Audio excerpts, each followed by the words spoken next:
A few years ago, I went to a physical therapist. I was having some tendonitis issues from running, and in the process of therapy, I asked the therapist at one point what sort of workout could carry me through into my older age that I can consistently do to maintain like balance in my body.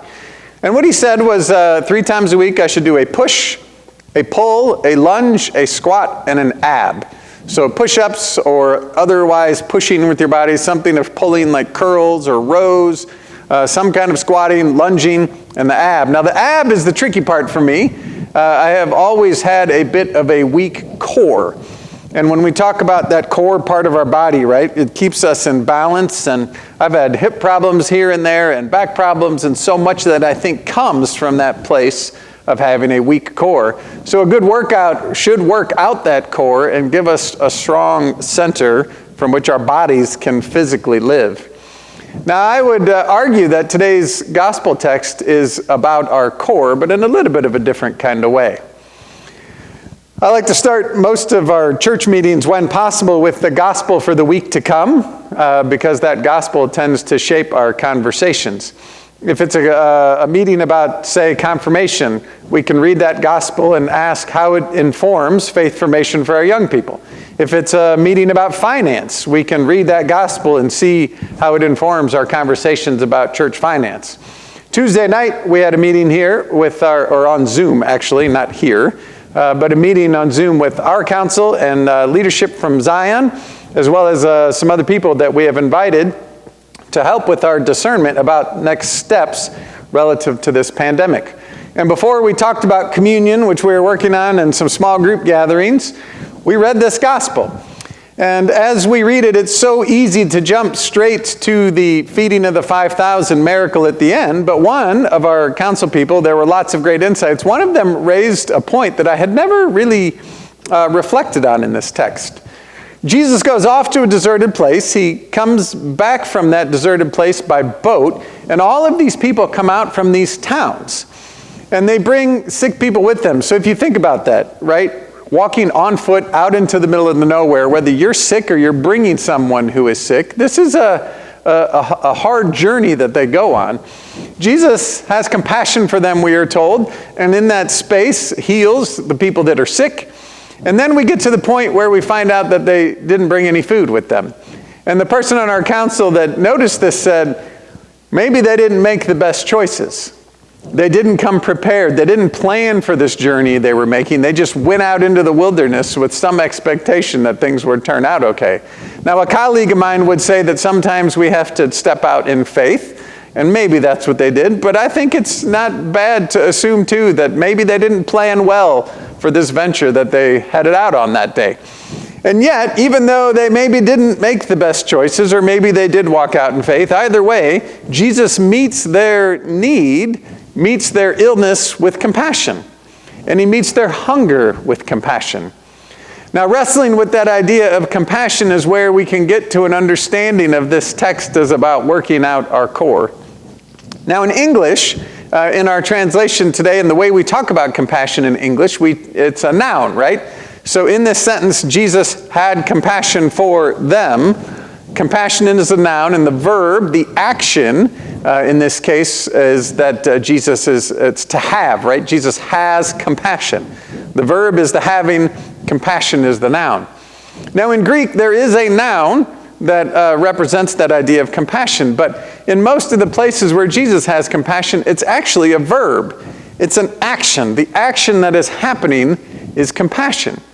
So when I first looked at this story, I wanted to say that Jesus compassioned the people.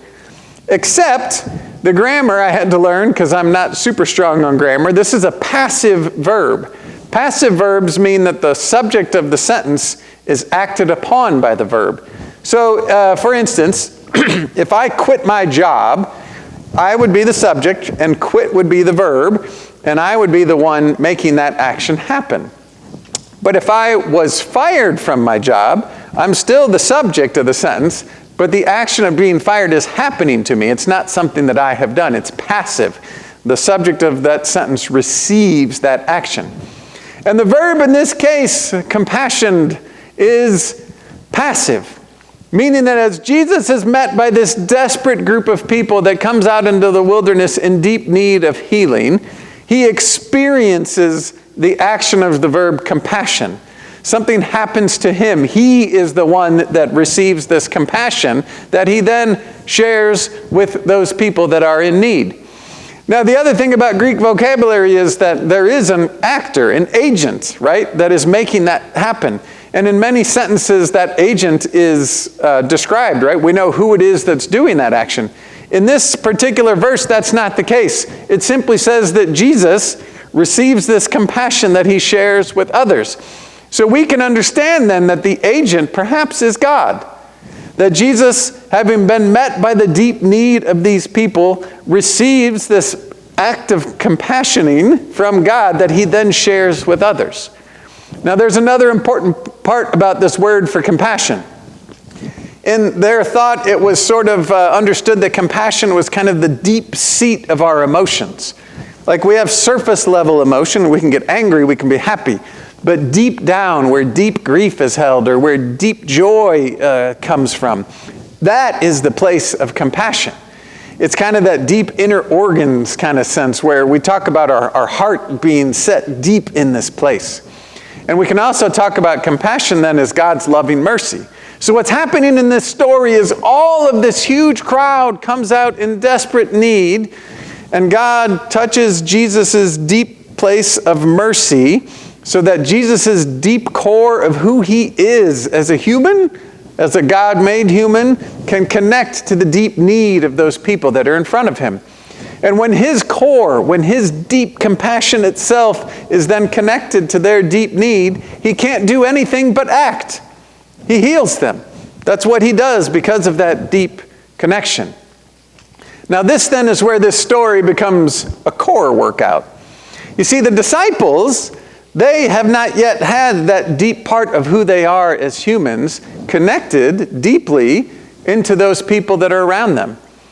And you can in fact imagine that they might be pretty frustrated and exhausted, right? They've worked a double shift. They've rowed the boat out into the wilderness in the middle of nowhere. They've rowed the boat back. The crowd show up.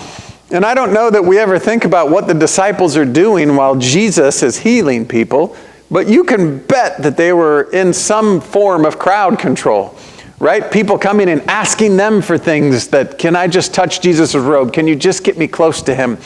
Right? Crowds leaning in on them and them trying to make space for Jesus to do the healing that he's doing. So that at the end of this long day of travel and healing, they had to be exhausted. And then they had to look around at these people and maybe ask that question, like, are you serious you didn't bring any food? You all didn't make good choices today. And then in that exhaustion, it's not that their hearts aren't in the work, but it's that they aren't deeply connected from their core into where those people's need is at that moment in time. And it's in that place that they look at Jesus and say, they don't have anything to eat, Jesus, just send them back to the towns. And Jesus instead starts to work out that core for them. He starts to reach in and break open that deep space of their hearts by saying, no, you feed them. It's an invitation for their deep core of humanity to be connected to the needs of the people that are in front of them. But they can't respond to that invitation yet because they have this scarcity mindset that all they have is a little bit of fish and a little bit of bread. So Jesus has to continue the exercise. He says, all right, bring it here. And he prays and he blesses these things. And this is the point where the story could take a different turn. There are other ways that Jesus could have had this food distributed. He could have stood up much like we pastors do on Sundays and hand out the bread to the people as they came forward one by one. He could have invited people from the crowd to come in and given them the bread and the fish and had them distributed. But that's not what he does. He gives it to the disciples. He gives it to the disciples knowing that when they take that bread and that fish out and they feed these people, that their deep humanity will be more connected to the needs of those people. That these who are grateful and thankful for the healing that they have received, who are now hungry, will have that eye contact and that interaction with the disciples, and they won't help but be shaped by that experience. Their core will be shaped into that place of compassion that Jesus already carries. It's that passive action that happens when God is at work and comes and shapes their lives by the needs of others when they get connected from that core. This is a core workout for those disciples, invited twice into the deep need of those people so that they might be shaped and not just have kind of their heart in the work, but to have all of who they are into this work that Jesus calls them to. I think this is a hugely important text for our present day. Certainly there are plenty of opportunities where real hunger and real physical need are all around us. And sometimes we can enter into that with our hearts and maybe not fully with our whole selves. And so we can hear this text and this invitation for our core workout, right? For our deep humanity to get connected to the deep need around us. But I also think this goes beyond just hunger for food and hunger for necessities. We live right now in a very divisive culture. We have partisan politics ramping up even more so as an election approaches. We have all sorts of Facebook and social media tension within families. We have all kinds of ways that we disagree about masks and pandemic data and all of our politics, and it is all so divisive.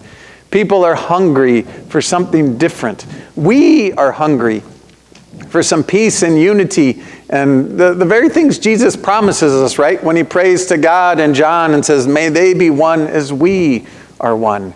We're hungry for it. And we want maybe to come to Jesus for an answer. But just like those disciples, we can be in a place where we are weary.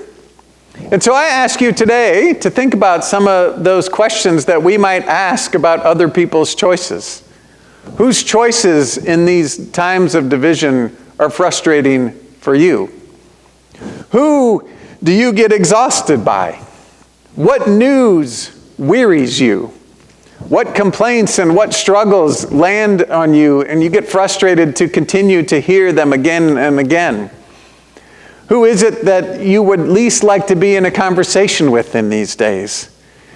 All of this is to say that we are all tired in this time of pandemic. We are all exhausted. Maybe like those disciples, we all feel like we have worked a double shift. And at the end of the day, we just want to send everyone away in the way the disciples did and just have a moment of peace. And if Jesus was here, we might say to him, Jesus, we're tired. We've been in this space. We don't want to deal with this anymore. We're hungry for some peace. Give it to us. And Jesus might look at us and say what he said to the disciples, which is, you feed them. You give them deeper conversation. You give them meaning and purpose. You give them conversations that lead to peace. You give them mercy and love and forgiveness. And we might, just like those disciples, say back, we don't have enough. We've tried. We've tried and failed. We don't have enough resources to do this. And that then is the point where our core workout might begin. Jesus looking at us and saying, all right, I will bless you to be a blessing so that you can be compassionate, so that your deep humanity can get connected to the deep need. Even the deep need of the people that exhaust you and frustrate you, the deep need of the people whose choices you doubt and question every day, the deep need of the people you want to argue with and tear apart their worldview because you think yours is right. Even there, Jesus draws our compassion out, right, and connects our deep humanity to that deep need. This Greek word that sits underneath this compassion actually has its origins in the place of sacrifice. When they would sacrifice an animal well before Jesus' time, right? They would have this animal and it would have these deep inner organs that would be a part of that sacrifice. And that is where this word comes from. So that when Jesus is on the cross, this is the ultimate sign of his deep humanity connected to our brokenness and our need. It's also reflective of that sacrifice. Jesus sacrificing his own self, his whole body, his deep humanity, so that we may have a new life that is shaped by that sacrifice. As God compassions us and works out our core in this new life that we have been given, it will require some sacrifice. It may mean that we have to let go of some ideas and some stances and some places in our lives that are dear to us. But even as we sacrifice what is dear to us, the one who sacrificed himself for all of us who are dear to him, he's got us. He can carry us through this and work our core out until it is in the shape of the image of God, so that our deep compassion can meet the deep need of the people around us. And in those experiences, we will find the gift of grace that we have been given, the gift of compassion of Jesus, who is already connected to us and seeks to continue to work on us and shape us as God's faithful people in the world. And that gift of grace will give us life and connect us more deeply to one another, and may well just be the source of peace that we need in these hungry and troubled times. Amen.